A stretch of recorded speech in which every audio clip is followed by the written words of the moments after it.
Bismillahirrahmanirrahim. Suratul Luqman Makkiyatun. Dengan nama Allah yang Maha Pengasih lagi Maha Penyayang. Surah Luqman ini masuk dalam kategori Makkiyah. Surah Makkiyah itu artinya surah yang diturunkan di kota Mekah. Artinya diturunkannya sebelum hijrah. Jadi namanya Makkiyah. Kalau ini surah diturunkannya di Madinah, biasanya setelah hijrah, makanya disebut Madaniyah. Karena memang ayat-ayat Al-Quran, surah-surah Al-Quran itu hanya terbagi dua. Ya, ada yang namanya surah Makkiyah, ada namanya surah Madaniyah. Makanya bahasanya disebut bahasa Hijazi. Ya, jadi bahasa Al-Quran itu disebut lugatnya lugat Hijaz. Ya, Hijaz itu artinya lughah Makkah dan lughah Madinah. Gitu. Jadi bahasa Makkah dan bahasa Madinah itu disebut dengan lugat Hijazi. Ya, jadi Al-Quran itu ya bahasanya bahasa ya Makkah dan Madinah. Ya, itu. Ya, jadi ada yang disebut surah Makkiyah, ada yang disebut surah Madaniyah. Illa kecuali walau annama fil ardi min syajarati aqlam, itu al ayatani, dua ayat tersebut pamadaniyatani, dua-duanya madaniyah. Ya, jadi dari sekian banyak surah-surah yang ada, wahia arbaun wasalasuna ayatan, yang jumlahnya ada 34 ayat dalam surah Luqman. Nah, ini ada dua ayat yang masuk dalam kategori madaniyah. Sisanya semuanya ya apa? Ya, itu Makkiyah. Sekarang disebut dengan surah Luqman, kenapa? Karena di dalam surah ini Bapak Saudara itu banyak diceritakan kisah Luqman. Jadi nanti ada kita temukan ya di dalam ya surah ini ya cerita tentang Luqman Al-Hakim. Ya, jadi makanya disebut surah Luqman. Luqman ini cukup mulia. Ya, hamba Allah yang solih. Menurut para tafsir, ya para ulama tafsir menjelaskan Luqman itu bukan nabi, Luqman itu bukan rasul, tapi dia hanya seorang hamba yang solih, tapi namanya diabadikan oleh Allah di dalam Al-Quran. Karena banyak cerita-cerita yang baik, pesan-pesan yang baik, khususnya pesan orang tua kepada anak. Jadi Luqman itu adalah orang tua yang bijak, ya, sering berpesan kepada anaknya. Ya, nanti banyak cerita-cerita di dalam surah Luqman ini. Makanya disebutlah surah Luqman. Ya, jadi disebut surah Luqman. Bismillahirrahmanirrahim. Alif Lam Mim. Nah, ini Bismillahirrahmanirrahimnya ini bukan ayat. Ya, cuma sekedar sunnah saja dibaca. Menurut mazhab Imam Syafi'i, kita ya disunnahkan baca surah. Ya, setiap kali kita membaca ayat Al-Quran, surah Al-Quran, sunnah baca bismillah. Jadi bismillah ini bukan termasuk ayat. Yang termasuk ayat itu Al-Fatihah. Ya, jadi kalau kita baca Alhamdulillah itu ayat yang kedua. Ayat yang pertama Bismillahirrahmanirrahim, itu menurut mazhab Imam Syafi'i. Ya, tapi kalau dalam surah Luqman Bismillahirrahmanirrahim bukan ayat. Alif Lam Mim. Nah, ini ayat yang pertama. Ya, jadi Alif Lam Mim ini merupakan ayat yang pertama. Artinya apa? Allahu a'lamu bimuradihi bihi. Allah yang lebih tahu maksudnya. Jadi Allah mendatangkan huruf-huruf hijaiyah ini, Alif Lam Mim. Apa artinya? Para ulama tafsir bilang Allahu a'lamu bimuradih. Jadi Allah yang lebih tahu. Walaupun nanti banyak aman tafsir alifnya ini, lamnya ini, mimnya ini, itu sekedar penafsiran para ulama. Tapi kesimpulannya wallahu a'lam bimuradih. Sama seperti Kaf, Ha, Ya, Ain, Shad, Toha, Yasin, ya, Ha, Mim, Ain, Sin, Qaf. Ya itu kan termasuk huruf-huruf hijaiyah. Apa sih maksudnya itu? Ya Allah mendatangkan itu pasti ada tujuan dan ada maksudnya. Nah itu para ulama menjelaskan, ya namun terakhirnya diserahkan semuanya kepada Allah. Allahu a'lamu bimuradih. Jadi Allah yang lebih tahu maksudnya. Tilka ay hadhil ayat. Tilka yang dimaksud apa? Ini ayat. Jadi digunakan lafaz tilka pakai itu, ya itu pakai ya isim isyarah lil ba'id. Padahal kan yang dimaksud ini. Tilka itu maksudnya ini. Tapi kenapa pakai tilka?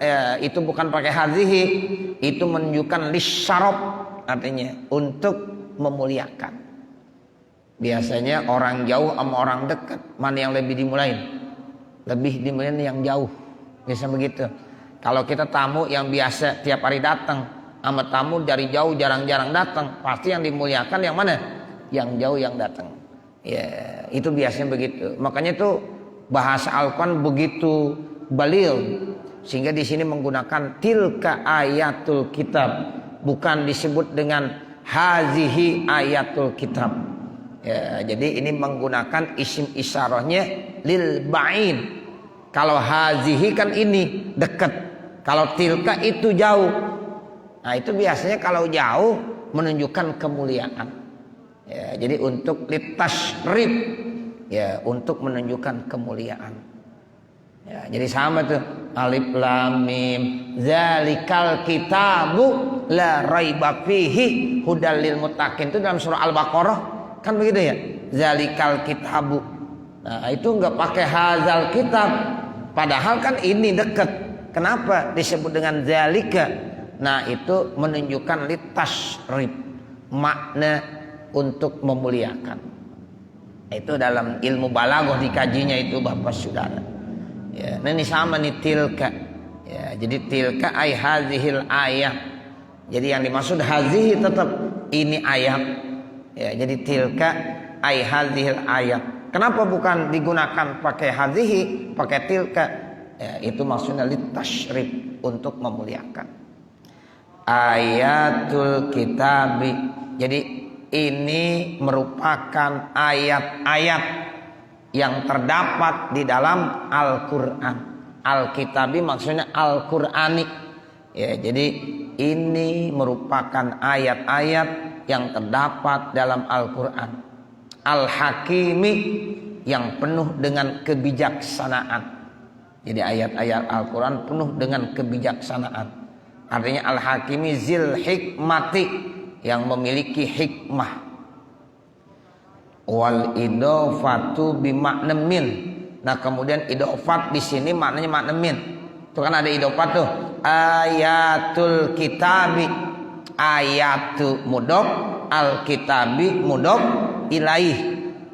Nah itu kalau mudhof, ya mudhof ilaih maknanya idofat, gabungan daripada mudhof dengan mudhof ilaih namanya idofat. Nah itu idofat, ada yang maknanya min, ada yang maknanya fi, ada yang maknanya li. Nah ini kebetulan ayatul kitabi, ya idofatnya maknanya min. Ya, jadi asalnya ayatun minal kitabi. Ya, jadi maknanya mana? Makna min. Jadi ayat-ayat Al-Quran yang penuh dengan kebijaksanaan ini hudan warahmah. Hudan itu artinya petunjuk. Jadi ayat Al-Quran ya itu merupakan petunjuk, warahmatun, dan merupakan rahmat. Jadi sebagai petunjuk dan rahmat bagi siapa? Lil muhsinin, bagi orang-orang melakukan kebaikan-kebaikan. Orang yang muhsin, muhsin itu artinya orang yang melakukan ya kebaikan-kebaikan. Jadi hudan warahmatan boleh bacanya nasab, hudan warahmatun boleh juga dibaca rofa. Jadi boleh aja kita baca. Ya misalnya kita bacanya tilka ayatul kitabil hakim hudaw wa rahmatan lil muhsinin. Itu boleh begitu. Atau yang kedua kita baca tilka ayatul kitabil hakim hudaw wa rahmatul lil muhsinin. Boleh tuh ya, wa rahmatul lil muhsinin juga dibolehkan bacanya ya. Jadi boleh dibaca ya hudaw wa rahmatal lil muhsinin, boleh dibaca hudaw wa rahmatul lil muhsinin. Rofa boleh, nasab boleh. Kalau rofa itu jadi khobar mubtada, kalau nasab itu jadi hal. Tuh begitu. Nah, yang lagi belajar ilmu nahwu tuh ya, jadi kita paham. Kenapa boleh dibaca hudaw wa rahmatal lil muhsinin? Oh, itu jadi hal. Kenapa boleh dibaca hudaw wa rahmatul lil muhsinin rofa? Itu jadi khobar mubtada. Wa fi qiraatil ammati, dalam qiraat ammah bin nasbi ya, dinasabkan. Ini kita bacanya nasab nih. Ya, coba lihat tuh. Kalau kita lihat Al-Qur'an, bacanya nasab. Bismillahirrahmanirrahim. Alif lam mim. Tilka ayatul kitabil hakim hudaw wa rahmatal lil muhsinin. Itu kita bacanya begitu. Tapi nanti kalau ada yang baca hudaw wa rahmatul lil muhsinin boleh. Ya, jadi khobar mubtada. Takdirnya huwa mubtada. Ya hudan itu jadi ya khobar. Wa rahmatun itu wawunya huruf ataf. Nah rahmatun itu maktub kepada lafaz huda. Nah itu kalau kita baca kitab ya enaknya begitu. Ya ketika kita tahu kita boleh hudan wa rahmatan, jangan kita salahin. Ya, kemudian kalau kita baca hudan wa rahmatun, kita nggak salahin juga karena dipaham. Ya, seperti itu. Jadi perlunya belajar ilmu nahwu begitu Bapak Saudara. Sehingga nanti kita bisa baca kitab. Kan kitab nggak ada harokatnya tuh. Ini doma, apa fathah, apa kasroh. Nah, itu modalnya ilmu nahwu, ilmu alat namanya. Ya, makanya ilmu nahwu ini paling penting. Nahwu shorof itu paling penting. Ya, orang kalau udah paham nahwu shorof, insya Allah disodorkan baca yang gundul-gundul dia bisa baca. Nah, seandainya udah gondrong juga, ya kalau salah dia bisa perbaiki. Nah, begitu. Ya, jadi syaratnya ilmu alat. Ada ilmu alatnya. Ya, jadi kalau udah punya ilmu alat tuh bisa baca. Makanya belajar nahwu dulu. Ya, kalau mau ya kita belajar baca kitab, ilmu nahwunya dulu. Namun ilmu nahwu sekarang jarang yang mau belajar. Ya, itu kadang-kadang kalau suruh belajar ilmu nahwu udah ogah aja. Ya, padahal penting banget Bapak Saudara. Nah, seperti itu. Nah, ini makanya doain nih Muhammad Adib Azhar lagi belajar dia. Ya, alhamdulillah kemarin lagi lomba baca kitab ya tingkat Jawa Barat. Ya, itu alhamdulillah ya dapat juara kedua. Walaupun bukan pertama, ya juara kedua, tapi ya alhamdulillah dah. Sebab pesertanya banyak banget si Jawa Barat. Ya, Jawa Barat. An-Nidaul Islami termasuk ikut tuh. Ya, dari Bekasi. Ya, saya lihat tuh ada An-Nidaul Islami, ya. Terus dari Sawangan Al-Awwabin. Ya, belum lagi Cianjur, dari Sasik, dari ya mana-mana, dari Garut. Ya, yang namanya Sukabumi, Cirebon masuk juga, Kerawang masuk. Purwakarta masuk, jadi banyak peserta-pesertanya. Ya, nah ini alhamdulillah dari sekian banyak ya Adib dapat juara kedua. Ya, makanya doain Bapak Saudara ya. Nah, seperti itu lagi tahap belajar. Nah, itu jadi ilmu nahwu itu penting. Ya, hudaw wa rahmah itu birrab'i boleh, bin nasbi juga boleh. Jadi di sini bilang wa fi qiraatil amati bin nasbi halan minal ayati, ya sebagai hal dari al ayat al amili fiha, yang jadi amil di dalamnya, mapitil kamin maknal isyarah, di dalam hal itu dari makna isyarah. Alladzina yuqimunas sholata. Jadi sekarang ciri orang yang muhsinin siapa? Ya, jadi Al-Quran itu sebagai petunjuk dan rahmat bagi orang-orang yang melakukan kebaikan, orang-orang yang muhsinin. Nah, Allah menjelaskan orang yang muhsinin itu alladzina yuqimunas sholata, cirinya yang pertama, mereka yang melaksanakan sholat. Yuqimunas sholat artinya yang mendirikan sholat. Jadi artinya bukan sekedar sholat, tapi benar-benar dia melaksanakan sholat, ya dibawa rukun-rukun dan syarat-syaratnya. Itu namanya orang yang muhsinin. Nah makanya kita kalau sholat begitu, harus yuqimunas sholat. Kita tahu syarat-syaratnya, rukun-rukunnya di dalam sholat. Nah seperti itu. Jadi sampai-sampai ketika kita takbiratul ihram, sampai kita salam, itu kita tahu mana yang termasuk rukun sholat, mana yang termasuk sunnah ab'ad dalam sholat, termasuk juga sunnah hayat dalam sholat. Itu harus kita tahu Bapak, Saudara. Misalnya kalau ditanya takbiratul ihram termasuk rukun, apa sunnah ab'ad, apa sunnah hayat? Nah maka jawabannya takbiratul ihram itu rukun dalam sholat. Allahu Akbar, itu namanya takbiratul ihram. Nah itu rukun di dalam sholat. Nah kemudian kita baca doa iftitah. Nah itu doa iftitah yang kita baca di dalam sholat. Kalau ditanya rukun, sunnah ab'ad, apa sunnah hayat? Nah jawabannya pasti sunnah hayat. Ya, jadi artinya kita paham, kita tahu. Nah ketika kita baca surah Al-Fatihah, Bismillahirrahmanirrahim, Alhamdulillahirabbil alamin, sampai selesai, ditanya itu rukun apa sunnah ab'ad apa sunnah hayat? Maka kita jawabnya rukun. Rukun qauli apa rukun fi'li apa rukun qalbi? Jawabnya rukun qauli. Nah itu berarti kita udah paham. Sampai salam tuh, sampai assalamualaikum ya warahmatullah. Bagaimana hukumnya assalamualaikum mengucapkannya? Ya itu assalamualaikum yang pertama hukumnya rukun sholat. Nah kalau assalamualaikum yang kedua hukumnya sunnah. Nah itu artinya alladzina yuqimunas sholat. Itu mereka yang benar-benar mendirikan sholat.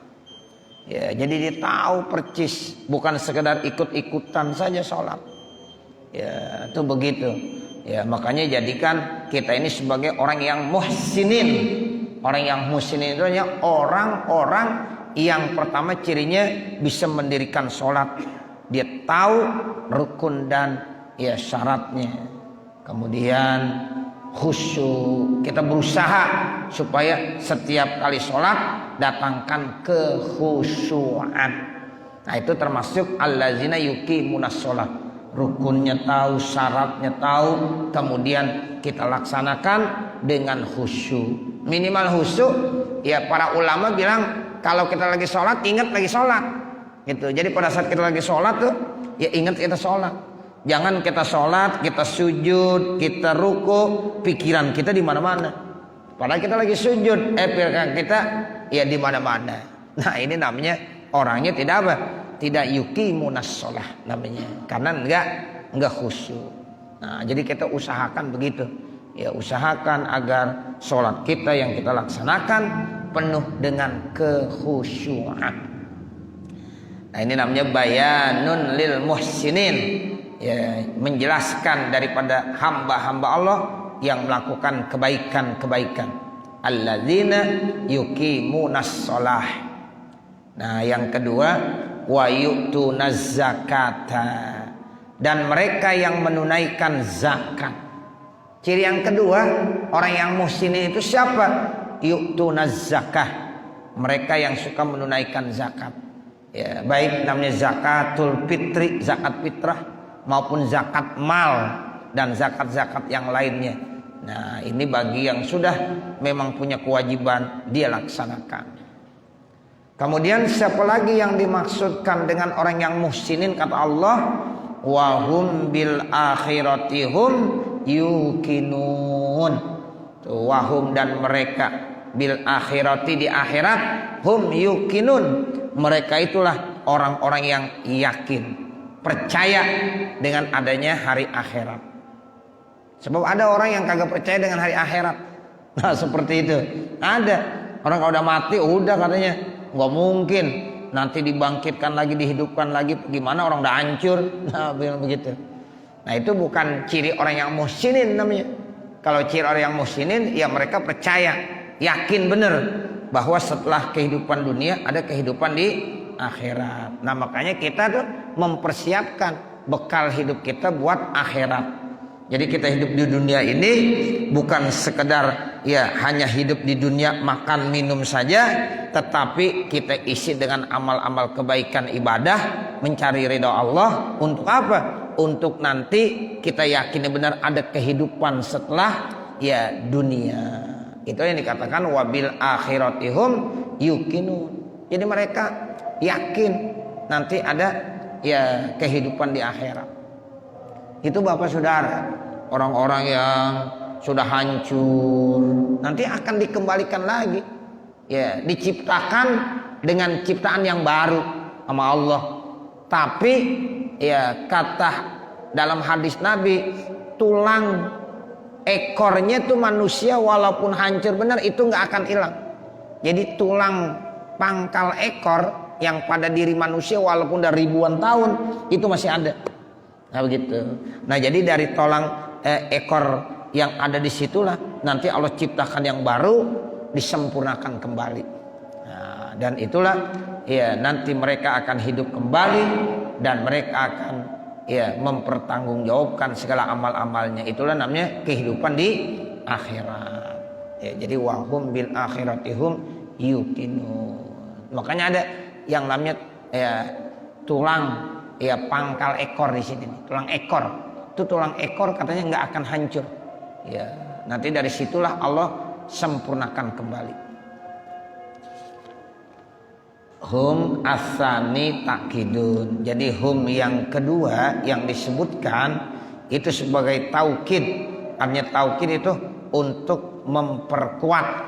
Ya, jadi yang pertama dari disebut lagi yang keduanya itu namanya taukid atau takkid, memperkuat.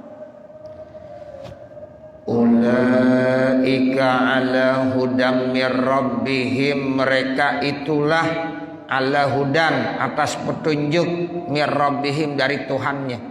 Jadi mereka itu sudah mendapatkan petunjuk dari Allah Subhanahu wa taala. Jadi orang-orang yang melaksanakan sholat, orang-orang yang menunaikan zakat, orang-orang yang yakin dengan kehidupan akhirat, itu masuk dalam kategori orang yang sudah mendapatkan petunjuk dari Allah Subhanahu wa ta'ala. Wa ulaika humul muflihun, dan mereka itu juga termasuk orang-orang yang muflihun, yang beruntung. Ya, humul muflihun artinya al-faizun. Ya, mereka termasuk orang-orang yang mendapatkan kemenangan dan keberuntungan. Wa minan nasi may yashtari lahwal hadisi, dan sebagian daripada manusia itu minan nas, minnya litab'id namanya. Jadi enggak semuanya, sebagian daripada manusia may yashtari, ada orang-orang yang membeli lahwal hadisi, perkataan-perkataan yang kosong. Artinya perkataan yang penuh dengan permainan, itu namanya lahwal hadis. Ya, jadi perkataan, omongan-omongan yang kosong, yang tak punya arti. Aima yulhi minhu, sesuatu yang melalaikan daripada yakni dari apa yang memiliki arti. Nah, mereka membeli perkataan-perkataan yang kosong yang merupakan isinya permainan-permainan untuk apa? Liyudilla. Bacanya boleh begitu. Liyadilla juga boleh. Jadi iyanya boleh dibaca fathah, ya boleh juga dibaca dhammah. Makanya dijelaskan di sini bi fathil ya'i wa dhammiha, boleh ya-nya dibaca fathah, boleh ya-nya dibaca dhammah. Liyadilla, liyudilla, nah itu boleh saja.